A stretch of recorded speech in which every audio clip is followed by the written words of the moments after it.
Orang lagi. Lipat gandakan. Gini aja. Boleh dipasang ini dulu. Setelah ini baru ditaruh di supaya tadi kenapa ditaruh di situ jangan geser-geser lagi nih kan. Duh, kena nah.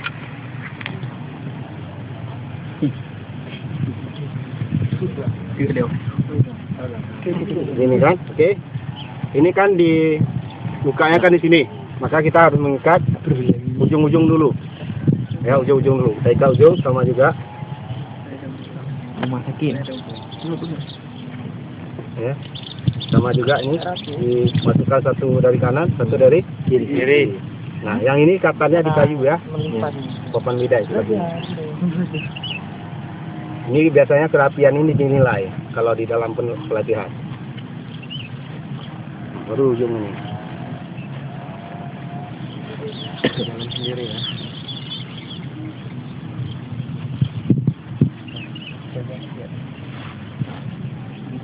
Lepas ya. Sip.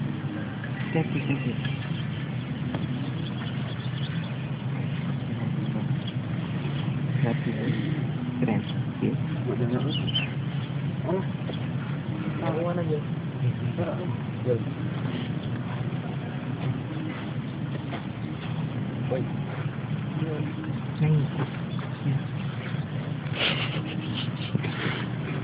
Nah, oke, sudah bersih. Minta lagi dua lagi, cincin. Belum bisa begini. Ini kan tidak patah kan? Nah, bisa dia gerak. Coba lagi. Ambil bidai satu lagi, tolong.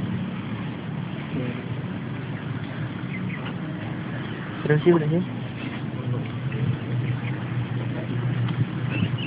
Ini agak lepas. Ini nanti ya. Yang ini satu. Ini dimasukkan ke digabungkan boleh ya.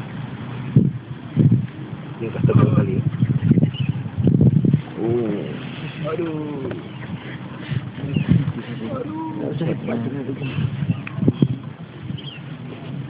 Aduh. Oke deh. Evaluasi terlebih dahulu bagian yang dicurigai adanya fraktur. Apakah pada bagian tersebut ada kotoran ataupun ada perdarahan. Apabila ada kotoran, kita harus membersihkannya terlebih dahulu, dan apabila ada perdarahan, kita harus menghentikannya atau dengan cara didam. Setelah itu, kita harus mengetahui apakah fraktur yang terjadi merupakan fraktur yang terbuka atau fraktur tertutup. Dan yang terakhir, kita harus menyesuaikan ukuran bidai pada bagian yang dicurigai adanya fraktur. Mitela diletakkan dengan melalui dua persendian. Setelah itu saya akan memasangkan bidai. Yang pertama bidai yang di bagian bawah terlebih dahulu. Saya akan memasangkan bidai secara perlahan dengan membuat sedikit pergerakan. Maaf ya Ibu.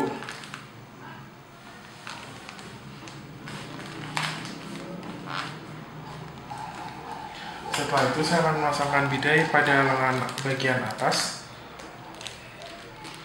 dan akan menutup mitela. Menutupnya dengan mitela. Setelah itu saya akan mengikatnya, tapi tidak.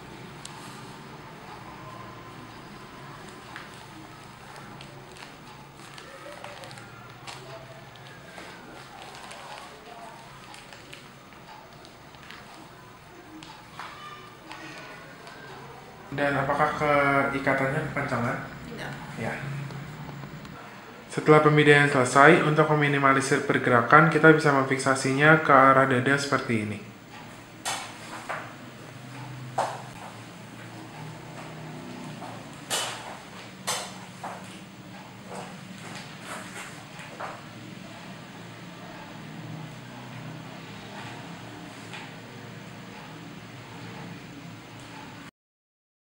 Di tengah keseruan dan kedesakan mempersiapkan hidangan, kita ceroboh dan menyebabkan jari kita teriris. Pada akhirnya, kita akan panik dan meminta pertolongan. Lalu, apa sih yang harus dilakukan untuk mengatasinya? Pertama, bersihkan luka menggunakan air mengalir, lalu tekan luka bukan dengan kapas, tetapi menggunakan kasa ataupun kain yang bersih. Lalu, tinggal tutup menggunakan plester. Bagaimana? Cukup mudah bukan? Bukan. Dan sekarang kita contohin kayak gimana. Yang pertama adalah kalian harus cari wadah apapun itu. Di sini gue akan menggunakan kantong plastik biasa karena ya tinggal dibuang aja. Setelah dapat apapun wadahnya itu, kalian mau pakai baskom, mau pakai apapun terserah. Kita akan buka ini. Ada banyak macam-macam jenis infus, cuman gampang lah, yang penting dibuka. Sebenarnya cuma mau diambil ujungnya doang. Nah, ambil ujungnya ini doang buat dicolok ke sini.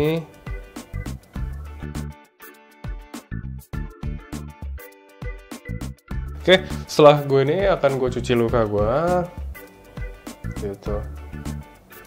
Boleh dialirin, boleh disemprot. Ya, setelah yakin kalau itu bersih, lalu kita keringkan dengan kasa.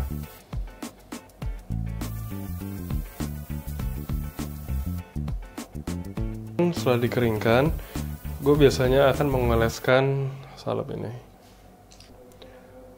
supaya lebih cepat sembuh. Disinilah produk ini penting. Biasanya sih kalau gue nyebutnya minta di apoteknya adalah tule namanya. Kayak ada tule yang isinya antibiotik, ada tule yang isinya placenta extract. Isinya adalah seperti jaring-jaring ini. Cara pakai mudah, tinggal digunting sesuai dengan ukuran lukanya, karena ini lukanya kurang lebih segitu, ya segini cukup.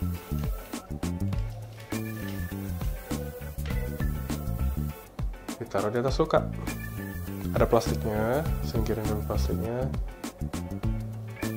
Langsung taruh. Baru deh kita tutup dengan kasa steril. Untuk cara plester, sebenarnya nggak ada cara khusus sih, yang penting nempel aja.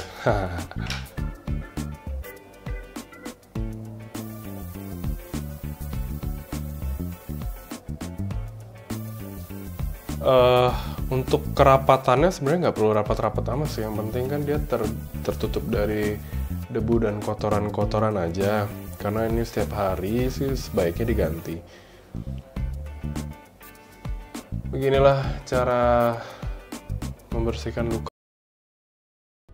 Always keep your cut, scrape, or other skin injury clean. Wash the injury with mild soap and water to keep out germs. While the injured skin heals, use petroleum jelly to keep the wound moist. This will prevent the skin from drying out and forming a scab, as scabs take longer to heal.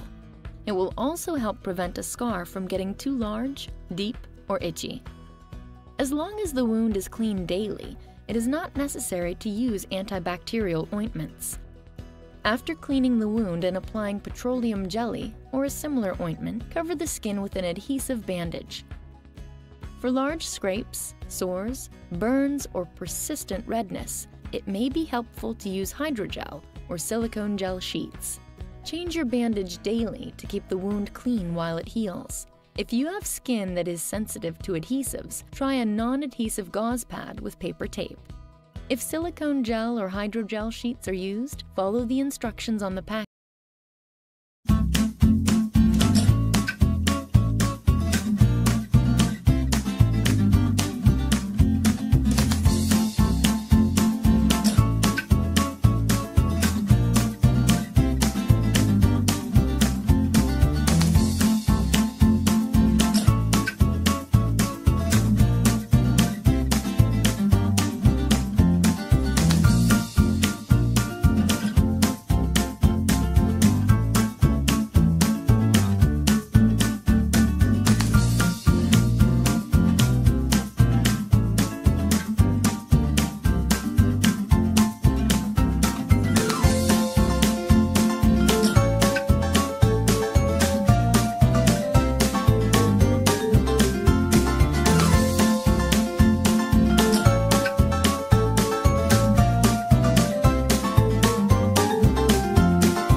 Stroke itu sendiri atau pingsan mendadak itu sebenarnya bermacam-macam. Tapi ada beberapa hal yang harus diketahui, yaitu yang pertama adalah bebaskan jalan napas. Posisikan supaya leher dan kepala ini lebih tegak sehingga aliran darah itu akan semakin lancar. Yang kedua adalah kita boleh memiringkan kepala dan juga leher penderita dengan catatan tidak ada cedera leher ataupun cedera kepala. Hal ini bisa berguna untuk mengeluarkan cairan yang ada di dalam rongga kerongkongan ataupun tenggorokan supaya cairan tersebut tidak masuk lagi menyumbat paru-paru bahkan menghambat jalan nafas. Yang ketiga adalah kita boleh melonggarkan pakaian yang ada di area dada ataupun area perut. Nah, misalnya adalah ikat pinggang atau kemeja, kancing kemejanya boleh dibuka, atau bahkan untuk wanita itu bisa juga pakaian dalam yang ada di area tubuh bagian dada atau bagian atas itu bisa dibuka juga supaya lebih rileks lagi. Kita bisa membantu mengembalikan aliran darah masuk ke jantung dengan cara meninggikan kaki. Posisi kaki itu harus lebih tinggi daripada jantung sehingga nanti aliran darah yang balik kembali lagi ke jantung itu akan semakin mudah dan semakin lancar. Yang kelima, kita bisa mencoba membangunkan penderita dengan cara kita memberikan rangsangan. Seperti yang pertama, rangsangan suara, kita bisa membangunkan dengan memanggil namanya. Yang kedua, dengan rangsangan bau, kita juga bisa memberikan bau-bauan yang memang merangsang, seperti minyak. Nah, yang ketiga adalah kita bisa membangunkan dengan air dan juga waslap.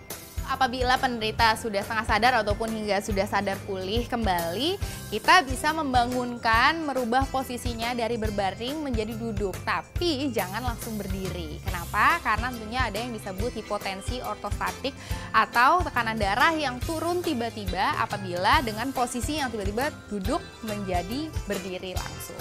Nah, hal itu bisa kita cegah dengan cara kita bisa mengganjal kepala dan juga leher pasien ataupun kita bisa minta pasien atau penderita untuk duduk secara perlahan. Kita bisa memberikan minum-minuman yang bersifatnya manis, salah satunya adalah teh hangat yang manis. Tapi harus diberikan secara perlahan-lahan dan jangan banyak-banyak. Dan juga posisinya harus tetap duduk. Nah, itulah tadi cara sehat pertolongan pertama pada pasien atau penderita yang pingsan mendadak.